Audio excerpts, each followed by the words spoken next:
Vote on a resolution today asking Vice President Mike Pence to invoke the 25th Amendment and, along with the majority of the cabinet, remove President Trump from office. It's not expected that the Vice President will comply, so where does it leave us?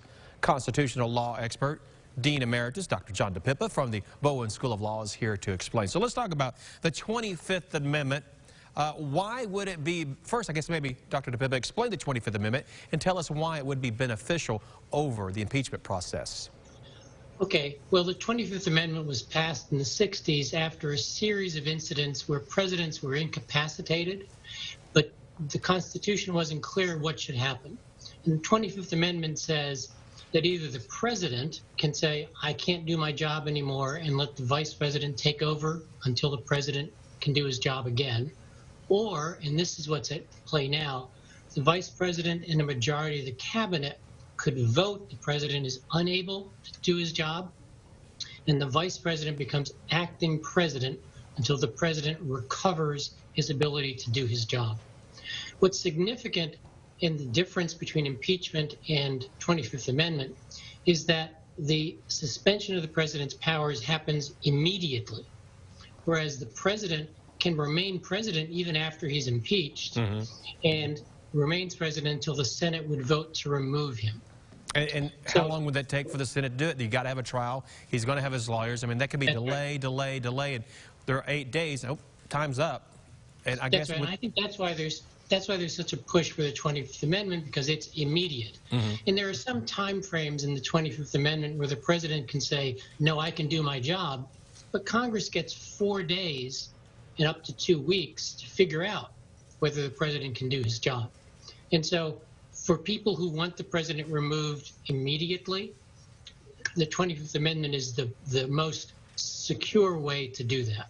Oh, I see. Well, I've also been hearing a lot about the 14th Amendment, Section 3. Where does this come to play? And explain that Section 2. Yes. Section 3 of the 14th Amendment was adopted after the Civil War in order to prevent people who fought for the Confederacy or engaged in other traitorous activity to hold public office. It allows Congress to declare members of Congress ineligible to be office because of their past support of rebellion. People are saying that what some of the senators and representatives did amounted to support of insurrection or rebellion. I don't think that's true. I think that's really an overreaction. In Section 3 of the 14th Amendment quite clearly applies only when you have a situation like the Civil War. An actual, it was a standing army, it was an organized attempt, and it was an ongoing, even a total separate government at that too, right? That's right, and you had people filling roles in that rebellion as either members of the military or as members of the Confederate government. So I think it's quite an overreach to say Section 3 would allow Congress to expel members who said things that were seriously deficient in truth, but other members would disagree. So let me ask you, do you think there'll be an invocation of the 25th Amendment or an impeachment process, either one, or do you think it's going to be just waited out to the 20th?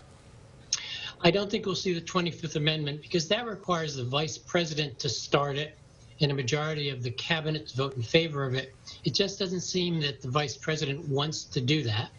I think we will then have the House impeach the president, but that the Senate is not coming back into session until January 19th. Well, and they're unlikely to do anything before the inauguration. So the Senate couldn't even address it until 1 day before President-elect Joe Biden becomes President Biden.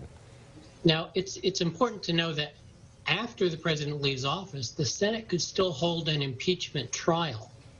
And then the punishment there wouldn't be removal from office, but it would be declaring President Trump ineligible to ever hold any further federal office. Which would prohibit him from, say, running in 2024 for president. Do you think that could happen? Do you think that's likely? I don't know how likely it is. I think there are a lot of different currents running through this. I mean, first of all, there's a concern that an impeachment trial in the early days of the Biden administration would distract the administration from its agenda. And, you know, the first 100 days of any presidential administration are always important days. And so there are a lot of Democrats who are saying, let's not get distracted by that. And the other dimension is maybe it's important, some people are arguing, to just let this episode fade and get on with the business of the country. So I don't know how likely it is. I don't think we'll see it immediately after the inauguration. And it may be that as passions cool, there will be a more reflective judgment on whether or not they should proceed, say, after the first 100 days. Well, let's just pray for a safe and peaceful transfer of power. Dr. Dipippa, as always, thanks for joining us this morning. You're welcome. All right.